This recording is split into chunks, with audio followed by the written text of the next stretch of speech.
सुदूरରୁ ସଦର ଅପହଞ୍ଚ ଅଞ୍ଚଳର ସ୍ୱର ଉତ୍ସବ ମହୋତ୍ସବ ସଭା ସମିତି ସମାରୋହ ପ୍ରଗତି ଦୁର୍ଗତି ଏବଂ ସଂଗତିର ଅଭିବ୍ୟକ୍ତିକୁ ନେଇ ଆଞ୍ଚଳିକ ସମ୍ବାଦ ବିଭାଗ ପକ୍ଷରୁ ପ୍ରସ୍ତୁତ କରୁଛୁ ଜିଲ୍ଲା ହାଲଚାଲ। ଆଜି ଜିଲ୍ଲା ହାଲଚାଲରେ ଶୁଣନ୍ତୁ ବଲାଙ୍ଗୀର ଜିଲ୍ଲା ସମ୍ପର୍କରେ। ତଥ୍ୟ ଦେଇଛନ୍ତି ଆମ ବଲାଙ୍ଗୀର ସମ୍ବାଦଦାତା ସୁବୋଧ ମେହେର ଓ ଉପସ୍ଥାପନରେ ମୁଁ ସରିତା ସାହୁ।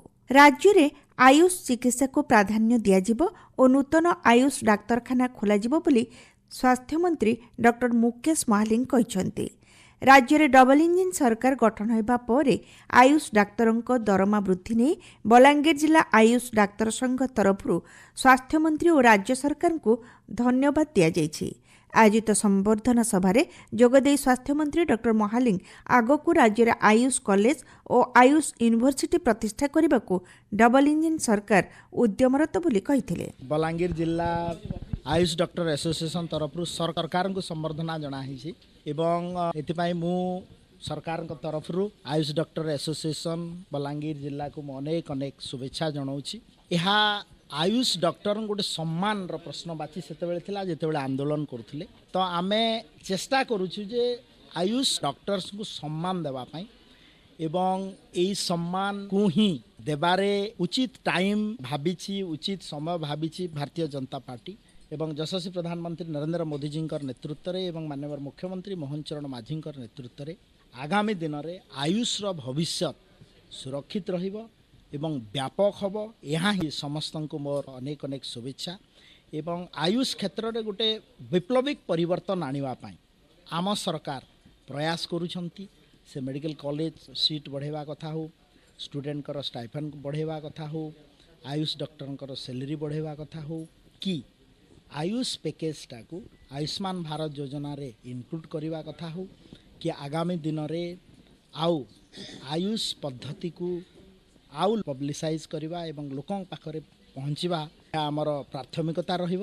ବଲାଙ୍ଗୀର ଭୀମଭୋଇ ମେଡିକାଲ କଲେଜ ଅଡିଟୋରିୟମଠାରେ ଜିଲ୍ଲା ପ୍ରଶାସନର ଆୟୋଜନରେ କେନ୍ଦ୍ର ସରକାରଙ୍କ ଆକାଂକ୍ଷୀ ଜିଲ୍ଲାର ସମ୍ପୂର୍ଣ୍ଣତା ଅଭିଯାନ 2.0 କାର୍ଯ୍ୟକ୍ରମ ଅନୁଷ୍ଠିତ ହୋଇଯାଇଛି।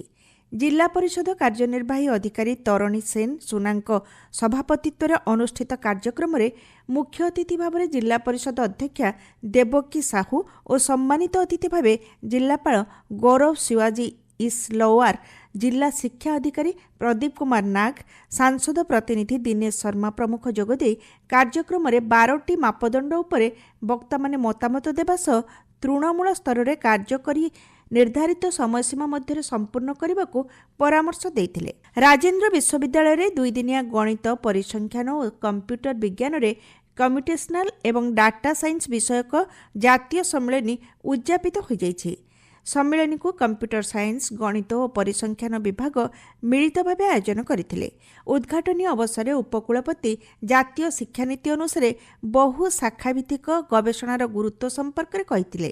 ବିଶ୍ୱବିଦ୍ୟାଳୟର ରେଜିଷ୍ଟ୍ରାର, ବିଭିନ୍ନ ଟେକ୍ନିକାଲ ବିଶ୍ୱବିଦ୍ୟାଳୟ, ରାଜ୍ୟ ବିଶ୍ୱବିଦ୍ୟାଳୟ ଓ ଶିଳ୍ପମହଲରୁ ଆସିଥିବା ବିଶିଷ୍ଟ ବକ୍ତାମାନେ ସମ୍ମିଳନୀରେ ଅଂଶଗ୍ରହଣ କରିଥିଲେ। ଟିଟଲାଗଡ଼ରୁ ହରିଶଙ୍କର ଯିବାକୁ ସିଧାସଳଖ ବସ୍ ସେବା ଆରମ୍ଭ ହୋଇଛି। ବସ୍ର ଉଦ୍ଘାଟନ ସମାରୋହରେ ବିଧାୟକ ନବୀନ ଜୈନ, ଟିଟଲାଗଡ଼ ପୌର ପରିଷଦ ଅଧ୍ୟକ୍ଷା ମମତା ଦେବୀ ଜୈନ, ପୌର ନିର୍ବାହୀ ଅଧିକାରୀ ଚନ୍ଦନ ଶତପଥୀ ଓ ବହୁ ବିଜେପି କର୍ମୀମାନେ ଉପସ୍ଥିତ ଥିଲେ। ଏହି ବସ୍ ଚାଲିବା ପରେ ଗୋଟିଏ ଦିନରେ ହିଁ ସକାଳୁ ବାହାରି ହରିଶଙ୍କରରେ ପହଞ୍ଚି ପ୍ରଭୁଙ୍କ ଦର୍ଶନ ଲାଭ କରି ବୁଲାବୁଲି କରି ପୁଣି ଟିଟଲାଗଡ଼କୁ ସନ୍ଧ୍ୟାରେ ପ୍ରତ୍ୟାବର୍ତ୍ତନ କରିପାରିବେ ବୋଲି ବିଧାୟକ କହିଛନ୍ତି। ବଲାଙ୍ଗୀର ଜିଲ୍ଲା ପୃଥ୍ୱୀରାଜ ହାଇସ୍କୁଲ ପଡ଼ିଆରେ ଜିଲ୍ଲାସ୍ତରୀୟ ପିଏମ୍ଶ୍ରୀ ଉତ୍ସବର ଉଦ୍ଯାପନୀ ଉତ୍ସବରେ ସ୍ୱାସ୍ଥ୍ୟମନ୍ତ୍ରୀ ଡକ୍ଟର ମୁକେଶ ମହାଲିକ ଯୋଗଦେଇ ଛାତ୍ରଛାତ୍ରୀଙ୍କ ଦ୍ୱାରା ପ୍ରସ୍ତୁତ ପ୍ରଦର୍ଶନୀ ମେଳା ବୁଲି ଦେଖିଥିଲେ।